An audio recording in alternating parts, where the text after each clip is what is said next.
Kamusta ug maayong adlaw mga kakusinero. Karon ra ta nakabalik sa pag-upload kay na busy lang tagamay sa trabaho. Kagabi tuod kay nanulo mi ug mauni ang mga kasag nga amo kuha. Alas 3 na sa kaadlawon mi nakauli kay nalingaw gid mig pamunit sa mga kasag. Maong bahala ko lang ta sa tulog kay nalingaw man pud gihapon ta ug makalibre na pud ta sa utan. Pero sultihan ta mo dili gid lalim mong pagpanulo kapoy gid kaayo pero makalingaw man pud. Maong kanang naka-experience na sa pagpanulo, makarelate gyud na sila kung unsa ang kakapoy ug unsa ang kalingaw sa ing-ani nga trabaho. Naapoy uban nga makakwarta sa pagpanulo kay ila man gibaligya ang ilang mga kuha pero kining ato for the content ra man ni aw i-food trip lang ni nato.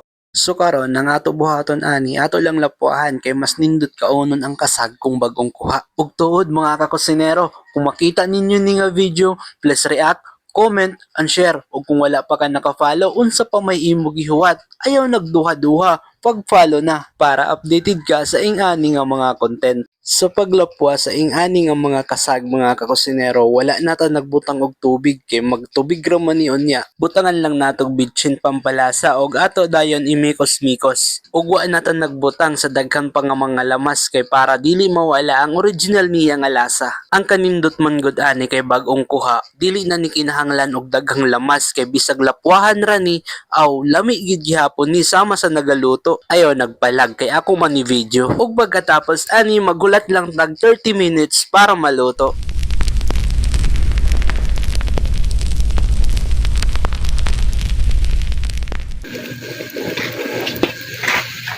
After 30 minutes, ato balikong pag-ukay para mawala ang tubig.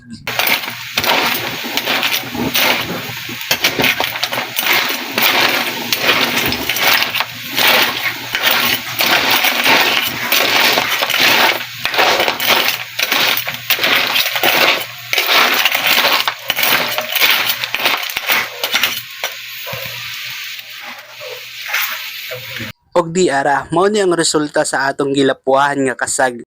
Og gisagol di ay pod nato diri pagbutang ang mga saang. Mao gyud ni ang kanindot pagbag-ong kuha kay paglutoon nimo pertigyog humuta. Og tips lang mga kakusinero kung magluto mo og kasag, ang kilhanan ana kung presko pa kay pertigyog siya kapula kung maluto na.